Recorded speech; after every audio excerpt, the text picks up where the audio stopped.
health namin. Kailangan uminom ng mga kabataan kahit na below 18 years old kasi para habang bata malaman nila kung para saan talaga yung alak at kung anong lasa para habang maaga may iwasan na nila ito. Yes, as long as huwag abusuhin. Hindi ako mapayag tungkol sa issue na tungkol sa pag-inom ng mga kabataan na 18 years old below. Yung kanilang pangangalaga sa katawan kasi minsan kung bata ka hindi mo alam na maraming nangyayari na wala sa'yo ka. Hindi mo pa na-experience. Yes, because it is nice to drink liquor as long as we can manage ourselves. Okay.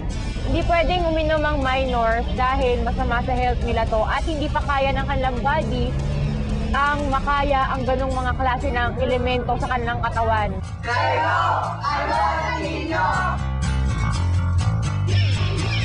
Ang KNN ay hatid sa inyo ng UNICEF.